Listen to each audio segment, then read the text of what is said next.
This week on Run Jump Stomp, we'll talk about Gabe Newel and his discussion of Steam machines. We'll also talk about Best Buy trying to make up for their 3DS kerfuffle, Hearthstone releasing Black Rock Mountain Adventure, and I will interview the lead developer of Super Cordon Bleu. Thanks for tuning in to Run Jump Stomp. It is February 10th, 2015. So Gabe Newel was talking about Steam machines, and there is a video on YouTube. I'll make sure that there's a link to that video in the show notes. And he talks about Steam machines. He was at GDC. He talks about user-generated content. He also talked about just where he sees things going in the future. The first thing that he said, and I really was surprised that he said it, was he said that bandwidth costs are going down. Now, if you talk about dollar per megabyte, I would probably agree with that. But then afterwards, he said that he thinks that consumers seem to be in charge, and even though there's a lot of people who are worried that we are going to have problems in the future where we can't download the things that we want because our internet plans won't have enough bandwidth to do so, he doesn't think that's true. I definitely disagree with that. In the US especially, we have basically two major internet service providers. That's Comcast and Time Warner Cable. And they're about to become the same thing. Comcast and Time Warner Cable, both in select markets, have implemented bandwidth caps, so you won't be able to download everything that you want without paying extra. So I'm not sure where he gets the idea that consumers are in charge there. He also talked about user-generated content, mentioning Twitch as well as Steam creators that make things like levels for games or models for games like hats for Team Fortress 2 and things like that. And he said that Valve has actually paid out more than $57 million to creators so far. As far as user-generated content, he also talked about how it's fun for people to watch other people playing games like on Twitch, although he didn't mention Steam broadcasting in the same breath, which was kind of weird because that's their new way to try and compete with Twitch, although it's nowhere near the level of Twitch is right now. He mentioned that League of Legends Championship had more people watching this year than the World Series. I don't know if that's true or not, but if it is true, that's a big, big deal. It really shows that gaming is becoming a lot more of a spectator, and then in quotation marks, sport.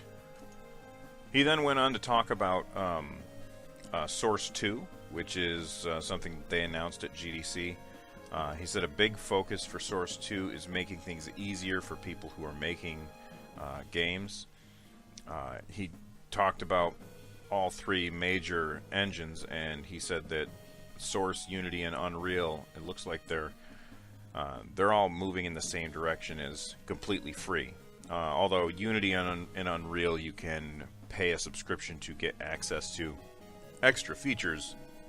Source isn't charging for any of that, with the caveat that if you make a game using the Source 2, that game must be available on Steam. He also said that he was looking in, or that they're planning on supporting Vulkan, which I had actually never really heard about, but when he described it, I thought it was pretty exciting. He said it was formerly known as OpenGL Next, and it's basically like DirectX or OpenGL, in which it's a way for people who make games to interface with video hardware. But it's non-proprietary, it's cross-platform, it'll work on Mac, Linux, Windows, and SteamOS. I find this pretty exciting, if for no other reason than it means that you can play a game on whatever platform you happen to have, which I think is awesome. He talked about Steam machines for a little bit. He mentioned that their release date was in November. He said there's three price points. There's good, better, and best, and then where the better one, he said that they're about the same price as consoles, but they have more power than consoles. I think that Steam machines are are pretty awesome, but the thing that had me the most exciting was when they showed off the Steam Link, which is $49.99. It's about the size of a Roku or an Apple TV kind of thing, and just plug it in, set it underneath your TV in the living room, and it gives you access to your computer 1080p, 60 frames per second with low latency. So the things that he said for this is the big advantages were that sometimes game companies want to innovate, but they feel like they're at as far as they can get with the current generation of consoles. Not that that's true this early in the console cycle, but towards the end of a console cycle, there's a lot more that you can do, and a lot of game companies can't do these things because the consoles are not up to snuff anymore at the end of the console cycle. So what he said is that it brings faster upgrades to your TV. You don't have to wait for the next console cycle. You can just buy a better graphics card and put it in your computer in the other room, and then this will let you stream that gaming to your TV in the living room, which is great. I'm definitely going to get one of these when it comes out. I'm a little nervous about how the Steam controller is. It's that one with the two track pads on the sides, but I think it's looking pretty good. A couple people who've used it, there have been mixed reviews, but I think that if you had it in your hand for a while, I think you could probably get used to it and really be able to play just about anything on your TV without a keyboard or mouse, which is really great. The other thing that I think is awesome is that if you've been buying things through Steam for a long time, which I have, all the software that you buy from Steam will work in the future. So if I buy a new computer, then all of the stuff that I've bought from Steam before, I can install on that new computer. That's not what it's like with an Xbox One or an Xbox 360. All of the games that I have on my Xbox 360, they are not compatible with my Xbox One. A friend of mine just bought a PS4, and he did not have a PS3 at any time. And he bought a PS4 thinking that it would be backwards compatible. Yes, he should have done research on that, but he bought a PS4 thinking it would be backwards compatible, and it wasn't. So there's all these games that he actually bought when he bought the PS4 that he can't play, and he had to return those games. I think that is a big deal. That backwards compatibility really is important, and currently I don't think anybody's doing it. The Wii U is kind of backwards compatible, but not in a way that the older systems were, like the PS2 was backwards compatible with the PS1. Now, I totally understand why they did it this way. I just think that backwards compatibility is important, especially with the number of games that come out. Inevitably, you're going to miss something that is really, really good. And if you miss it, and you want to go back later and play it, then chances are you're not going to have a console that'll run it. However, if it was on Steam, you could just buy it and play it on whatever computer you have. And that's the big advantage of Steam over the consoles. If you want to watch the video, make sure you check out the link in the show notes, and you can see him talk all about all of this stuff, and they even show a demo of a few different games running on Steam Link with the Steam controller.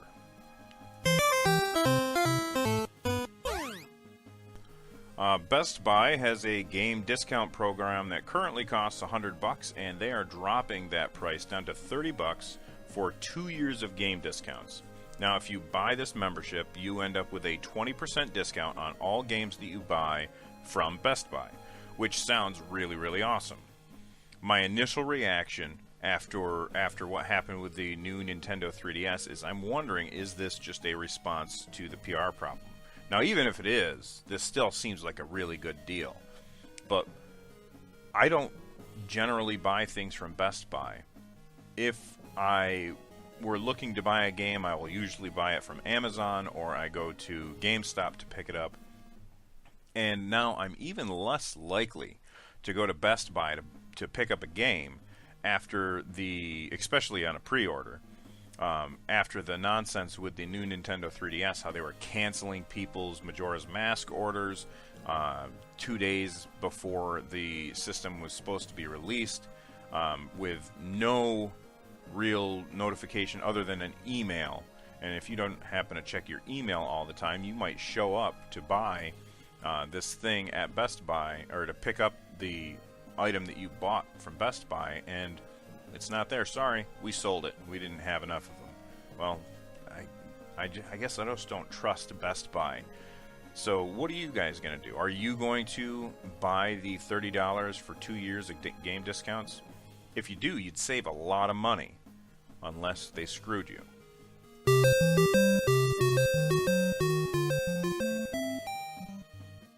Hearthstone. Have you played Hearthstone? Have you met Hearthstone? It is an absolutely fantastic game. It's completely free to play, and when I say it's free to play, I don't mean that you have to spend $2 or spam your friends to ask them to water your plants or whatever it is. It really is a game where you can play 100% free without ever putting a dime into it. Some of the top players in the world have made new accounts and never spent a dime and got all the way to like rank 1, which is crazy to me. Blizzard announced that Blackrock Mountain Adventure for Hearthstone is coming out. They announced it during PAX East, and they said the smoldering Blackrock Mountain looms on the horizon. Elementals, dwarves, and dragons lie in wait within. They'll be ready for you to unearth in Hearthstone's second adventure module, Blackrock Mountain. There's going to be new cards. There's going to be, I think, a single-player campaign. They're going to put in a new board, and there's some new class challenges as well. If you have not played Hearthstone, I highly recommend that you do. Now, that being said, this adventure pack, I bought the first part of the last adventure pack. There was 4 parts to it, and I bought the first part, and I played it a little bit, but not too much. I don't know that the adventure packs are terribly compelling to me. That being said, you should definitely play Hearthstone. It's fantastic.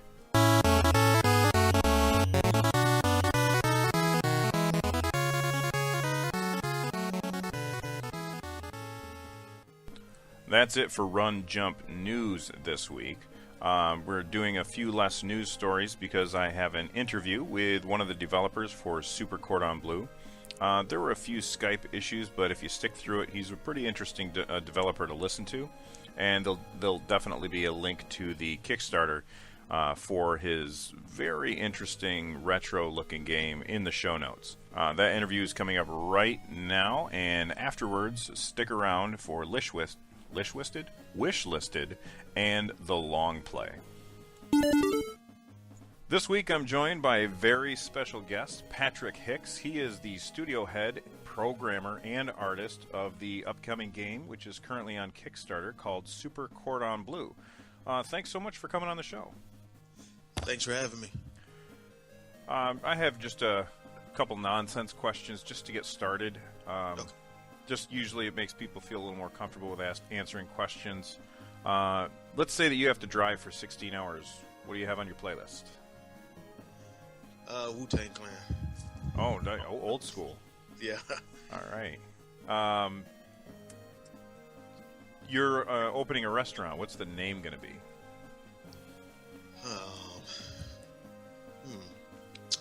World 1-1. Oh, nice. Very cool. I did read that you were a big Mario fan. Mario or Mega Man? Which was your favorite? I'd say more Mario.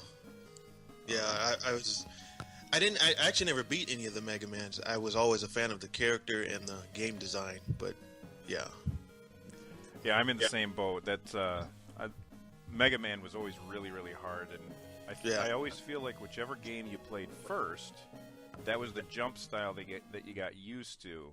And Mega Man always felt like he dropped really, really fast, and it was hard for me to judge the distances because I was used to Mario. Yeah, Mario has a little bit more flow to him. Definitely. Your picture's on the cover of New York Times. What does the caption say? Saves the world. Oh, nice. All right. Probably with a chef's hammer. Yeah. All right. So now to the real questions. What's your elevator pitch for Super Cordon Bleu?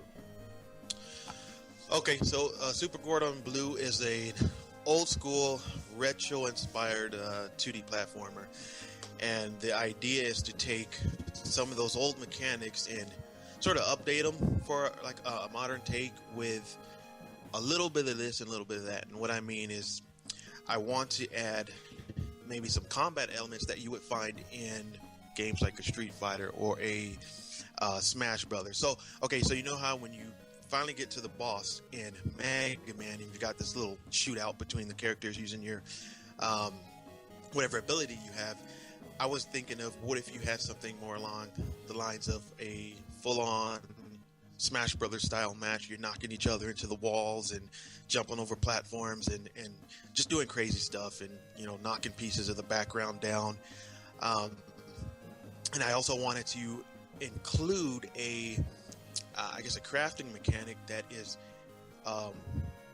evolved around, cooking, since cooking is the theme. So if you're a fan of the RPGs where you're crafting abilities, adding elements to weapons and whatnot, you'll be able to do the same thing, but in a cooking manner, without it being kind of campy. It'll be somewhat deep, but I want it to be simple as well. But at the end of the day, it is a platformer, and I do want to stress that it is a pure platformer with these elements added onto it. So I'm just trying to, and I don't want to sound like I'm trying to put too many things into one pot, but just trying to, grab some of the best of what I grew up with and see what I can make. See if I can make a really good gameplay style out of that, and I think I can do that. That sounds very cool. Thank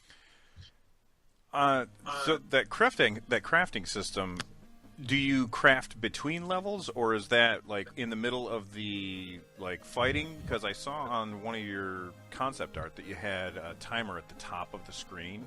Yeah. So how does the crafting actually work? Does it stop what you're doing and you got to mix up a pot of stew or something on the spot? Yeah, so the enemies are all based off of one of the five food groups as well. So you know how in Metroid, when you beat an enemy, they drop an orb, and then you collect it to, replenish your health. So you beat an enemy here, they drop an ingredient. So as you collect them, you store them up, and then at any point in the game, you go to your crafting menu screen, and you basically cook your ingredients. But depending on how you form these ingredients to make a meal or whatnot, depends on what level of power up you can add to your character. Maybe it's extra speed, maybe it's strength, maybe it's a whole new power up, something like throwing fire out or something like that. Oh, okay. So yeah, that's what I'm going for. Very cool. So can you craft something and then you use it immediately, or do you craft something and then you have it to use at a later time? Yeah, either or. You can use it immediately, or you can store it. And I was playing around with the idea of when you get these ingredients, just like in real life, you don't want to let something sit on the shelf too long. So I'm playing around with the idea, if you don't use them and within a certain amount of time, they may go bad. I actually have some art that I was working on where the character was actually vomiting all over the place because maybe you cook something the wrong way or let it sit too long. So I want to have negative effects as well. So you kind of have to manage your inventory. Oh, that sounds really cool. Yeah. Very cool. Go ahead. Yeah. No, I was going to say the trick is to get it to where it's not overly, complicated, where it's still simple and it doesn't take away too much from the overall platform. I want it to be a complement to it. Excellent. And not feel like it's a burden. Right, yeah, that's it's definitely a delicate line to balance, but that sounds really fun. Yeah. How long have you been in game development? Not a long time, I'd say. I'd been planning for this maybe about a year or so, just really researching and seeing what I could do. I know a few years ago I was really just looking for engines. I didn't really know what was out there a few years ago. I was messing around with, this was back with when Microsoft had XNA. I was learning that. And then when that fell through, I moved over to, what is it called? I'm forgetting the name of it. It's Game, I think it's Game Creator, or it's one of those. It's a free engine. So I was playing around with that, and then I remember I was looking at Kickstarter, and I found a game called I'm gonna forget that name as well. It'll come back to me. It was an RPG, and they were saying how in order to get their game on current consoles and whatnot, they would have to switch to Unity. And I thought, okay, what's Unity? So I go looking up Unity. Blows me away because I didn't know they had that engine out there. So I get on that, and I start learning. I'm learning some C#, and because I'm actually not a coder. I mean, that's not my strong point. So I'm more on the design, the art, the audio and whatnot. And so I found, Unity has a lot of tools to help you with things like that. And I just fell in love with that, that game engine. And it's been about, I'd say, going on a year that I've been really just getting in there and planning this game and putting things together. And in the last few months or so, really just been going full steam and just really getting it together. That's awesome. So you must be pretty excited with the Unity 5 announcement. Yeah, I saw that, and it's funny because I just, prior to that, saw the announcement that Unreal went free, and then I see Unity, and at first when I was watching the demo for, I don't know if you've seen it with the guy who's sitting on his chair or whatnot, and he walks out and he fights the other guy and takes his mask off. Did you see that? I didn't see that one yet, no. Okay, it's kind of like one of those tech demos, the way Unreal does when they have, the fire and the ice guy fighting or whatnot. Yeah, I know that one. I didn't know this demo was Unity. I thought it was Unreal because I know Unity looks good, but this looked really good. And I was looking at it, it's another Unreal demo, and it said Unity, and I'm like, wait, this is Unity. And now you get all the features for free, and the lighting and all of that stuff. So yeah, I'm excited about that. That's amazing. I really like this engine. Awesome. That's really that. I think that's going to give a lot of indie developers access to something that they never could before, which is going to give a lot of gamers access to things that nobody would have made otherwise, which makes me really excited for that. Yeah. This is a really good time for people to jump in if they ever wanted to design an indie game. I mean, the time is now. Everything is there for you. Yeah. What monetization strategy are you looking to implement for Super Cordon Bleu? I'm looking to get it on Steam and iOS and Android. I'm looking at a price point between $9 and $14.99. Like a standard. A lot of indie games come out for that price. So I'm looking at that. I've applied for a Xbox One and Wii U dev kit, so we'll see how that goes. And then we'll hopefully VR. I really like where VR is going. So we'll see about that in the future. But right now, PC, mobile, and then hopefully move into consoles. And are you looking to? So you said that there's going to be a price associated with it at the beginning, so it's not a free-to-play and then like microtransaction game. No. It's going to be straight up. Probably around $14.99. You pay up front. That's it. And as far as DLC, I don't know yet, but I hope to just release a complete game off the bat. Put as much content in it as I can, and go from there. That's really good to hear. Yeah. Very few companies these days are doing that kind of thing where they actually sell you something without trying to nickel and dime you afterwards. So a lot of gamers I can see can appreciate what you're going for there. Yeah. I grew up playing NES and Super Nintendo games just like you, and I absolutely love the music from that generation of consoles. Yeah. Quite often I listen to chiptunes just for fun, even if I'm not playing a game or something. And I was listening to, I forget the name of the track that you guys have on your website, but the music on this game that you guys have going is really, really good. Who are some of your favorite? I know that you didn't make the music. I know that Chris made the music, but who are some of your favorite video game composers or your favorite game soundtracks? When I think of game soundtracks, especially from that era, the Link to the Past soundtrack always pops in my head. That's one of my favorites. I actually just love I think it's Kokario Village. That kind of like somber, slow theme. I love that theme. The Mega Man X soundtrack. I love that. What else was one of my favorite soundtracks? I'm a big fan of even the Street Fighter 2 soundtrack, but I have to say the Link to the Past is probably my favorite. Yeah, you can't go wrong with Zelda. They always really do a great job on that. Yeah, they do. This is a pretty ambitious project, and there's only two of you. What kind of challenges are you guys having to tackle, having such a large project and such a small team? Well, time. We both work full-time jobs, and there's never enough time in a day to do what you really want.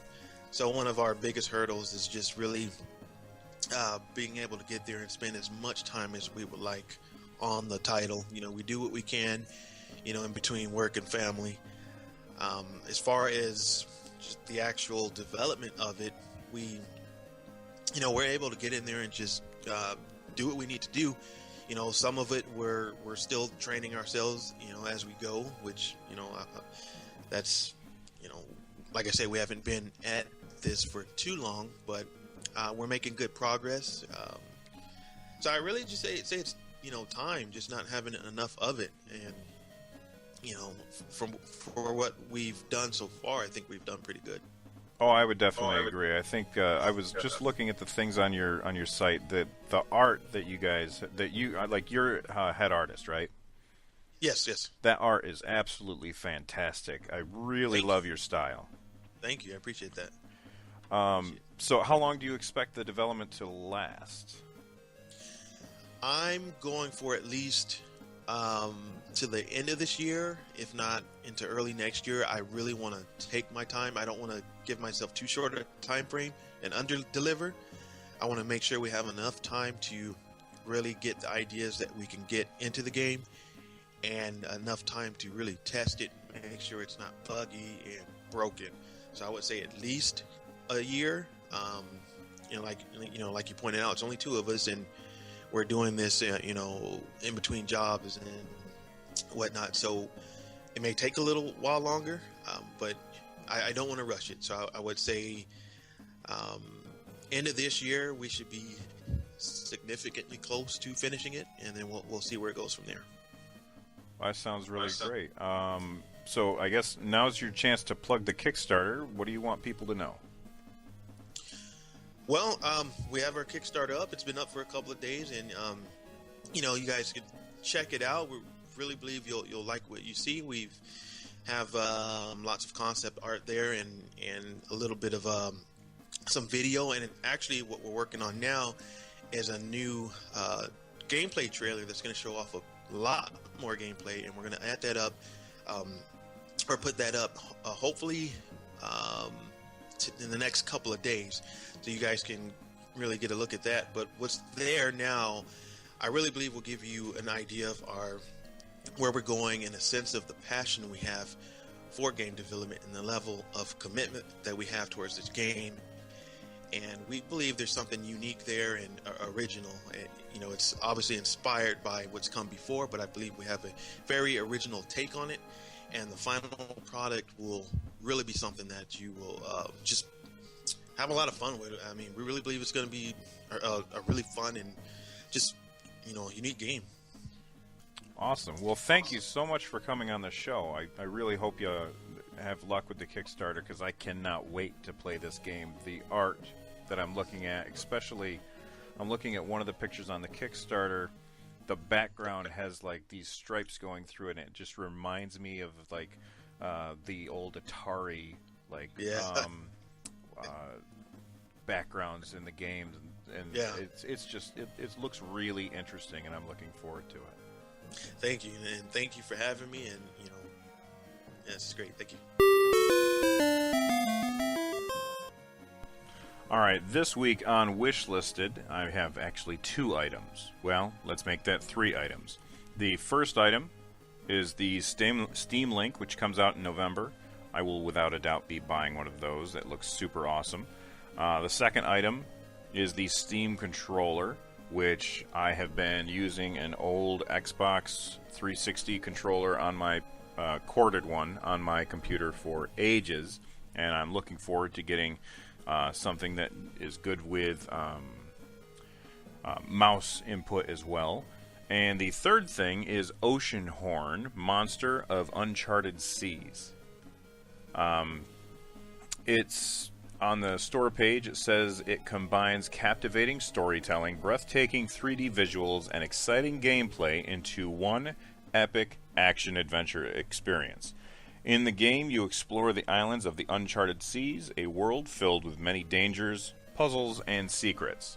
I've watched some gameplay of this, and it looks really, really great, and it really reminds me of Zelda. And I love Zelda games, so this is right up my alley. It's currently, scrolling down to see the price. Oh, I can't find it. It's currently, why is the price not listed? Let's see. Oh, it's because it's not out yet. That's why. Well, it comes out on March 17th, and it's looking really, really good. It has full controller support on Steam, and it also has Steam Cloud saves, so if you play on more than one computer, that's awesome. So that is Oceanhorn, Monster of Uncharted Seas. I'm really, really looking forward to that game, and I'll probably pick it up when it comes out on the 17th.